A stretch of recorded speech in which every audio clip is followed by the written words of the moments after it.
Good morning, everybody. It's Melody Reels here at the Iowa Quilt Museum in Winterset, Iowa.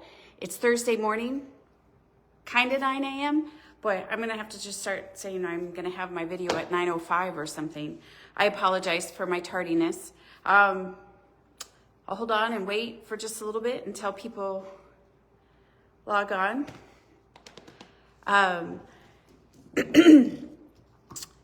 Well, hi. Good morning. Good morning from Winterset, Iowa, here at the Iowa Quilt Museum. I'm Melody Reels. I'm the director of the museum. We have been doing a little challenge each week. I have Sylvia Moody, who's she works in my gift shop on Mondays. She comes in the gallery, she picks a quilt block, and she takes a photo of it, and we're doing a little game on Mondays, and it's Name That Quilt Block, because we have a lot of fun blocks in here with this exhibit. So she picks one on Monday, puts a picture up there, and asks the question, name that block, and then Thursday morning, which is today, I will reveal what the name of the block is. So it's a little game we're playing, and we're going to do that today. But before we get started, share your stash sale. I just want to thank everybody that has made donations. I've had phone calls. Can I mail it in? I had some quilts mailed to us, donated to us. We have a table set up in our little break room full of fabric that somebody brought in, color organized. It was amazing. The girls are going crazy going through that, enjoying that. So I just want to thank everybody that's brought books, magazines, fabric, any kind of notions. We just really, really, really appreciate it. There's a local knitting crochet group that have brought yarn in. So we've got some really great stuff. We will take your donations up through October 10th, I think is what we decided.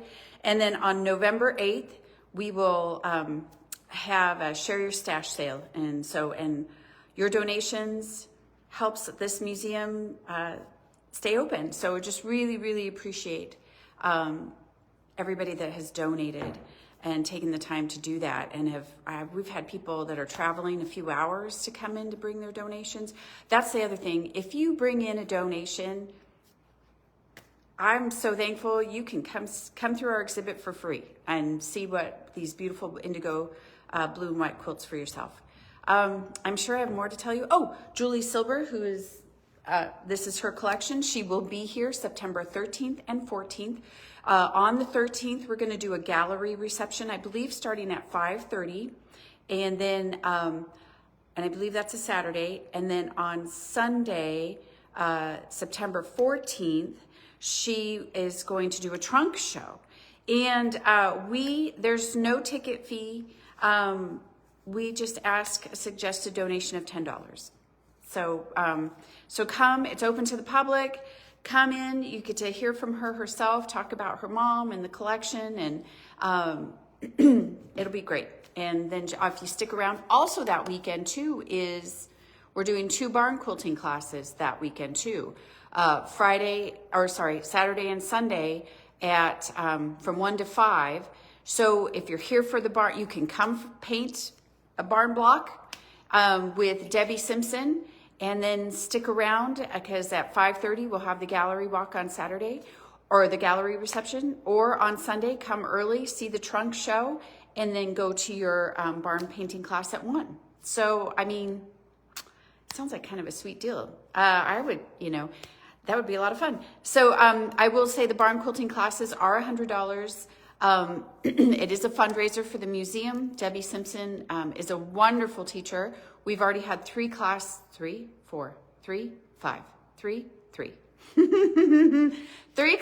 that have been really well. She took August off. We didn't do any classes in August because she was at the state fair with her grandkids, and her grandkids all got ribbons. So anyway, she's a great teacher. September 13th and 14th, lots of going on. Barn painting classes, gallery reception, trunk show. So take a look. You can go to our website. You can go to our social media, Facebook. I think I even have it on Instagram. You do have to purchase tickets for the barn quilt class. Okay, now that some people have joined. Good morning, everybody. So the quilt block that Sylvia picked, we had some guesses. And it is confusing. And I did some looking up and I did some history, and I'm not going to question Julie Silber at all because she's the art historian or quilt historian, and it was something. So I'm going to turn the quilt around, or turn the camera around so you can see the quilt that we're talking about to this morning. This is circular saw. We had a couple guesses of New York Beauty, and I will kind of go over the history that I did in my short little deep dive this morning. But this is circular saw, 80 by 80 inches, circa 1870, founded in Ohio. Unknown quilter and piecer.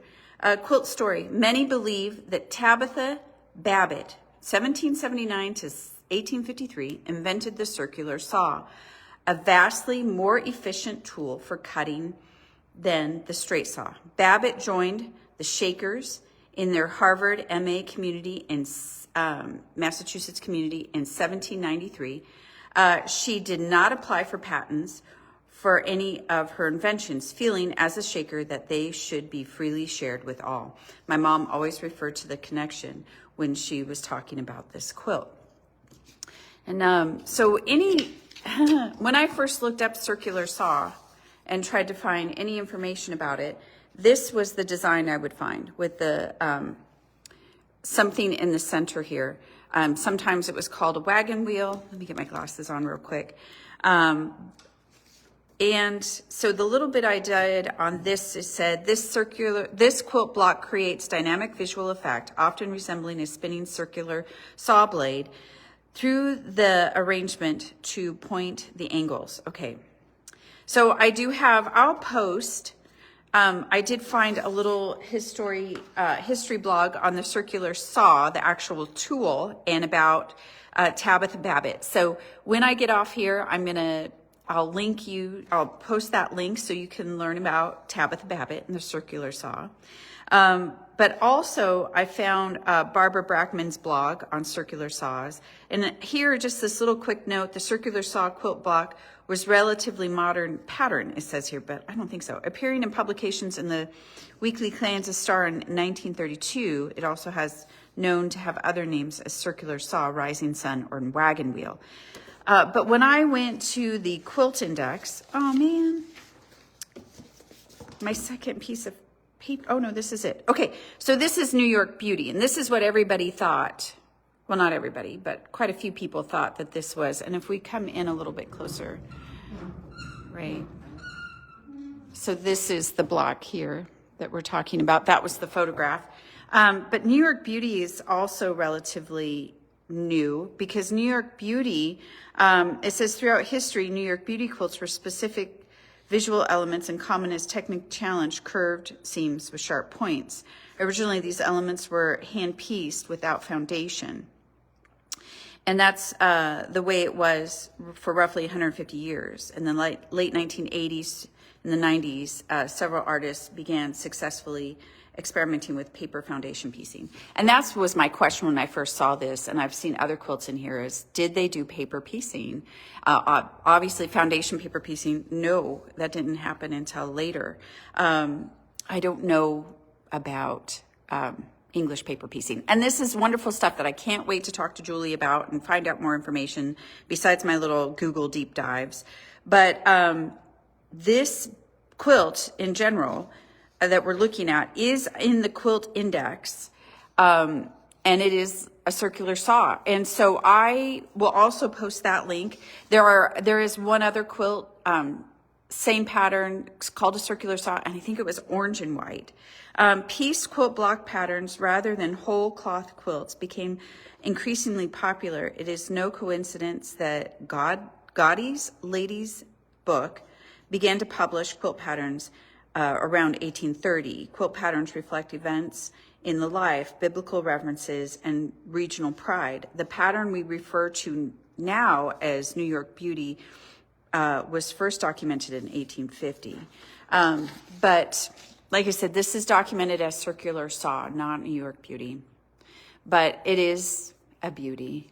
I love these videos for myself. selfishly, because it gives me time to actually stop and really take a closer look at these quilts and look at the quilting and the piecing. But again, this is circular saw, dimensions 80 by 80, circa 1870, found in Ohio. I even found something on Mary Silber, Julie's mom, in this quilt. And if I will post that link as well. This has been really fun for me because I do love to learn about history and how things started. And so this one was a little of a conundrum for me, and I had to really kind of just take a look and do a little more deep dive. So thank God for the quilt index, everybody. So I'm going to take you off and we're going to take a closer look at circular saw. And I love this quilting in here. The little boxes. This is my finger. This is my fingertip. Those are so tiny. So delicate and dainty. And you have them in here, and you have them in here, and you have them in here. But here she did little arches. She arched with the quarter circle there. And she continued the arches into the points out here.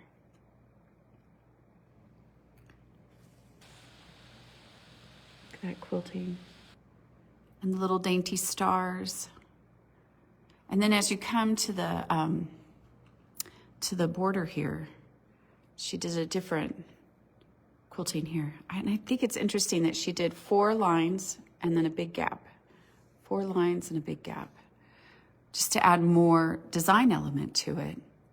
Look at this sweet little piecing here to continue the border on.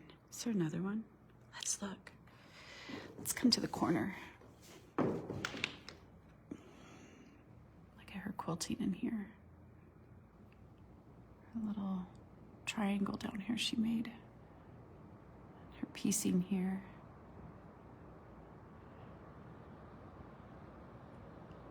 I love that you can see her stitching in here too, of her piecing.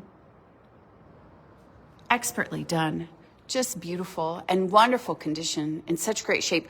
This is one of the ones that we hung and it actually stayed kind of square. You know, over the years they've gotten a little misshapen or a little crinkly, and this one is in, I want to chalk it up maybe to the quilting because of all the quilting, but here's some piecing in here, and this line goes all the way up and all the way down. And this piecing here is all the way over. So these are her blocks. Obviously from here to here, here to here, her circular saw. And then the piecing of her blocks here. It's so beautiful. I love looking at this one a lot. Let's flip it over because I always find that interesting too. And you could see her designs here, her quilting.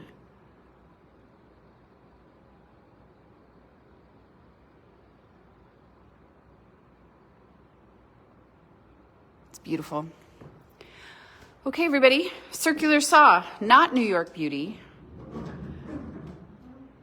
Foundation paper piecing wasn't a thing, probably until the 80s is what I think I figured out.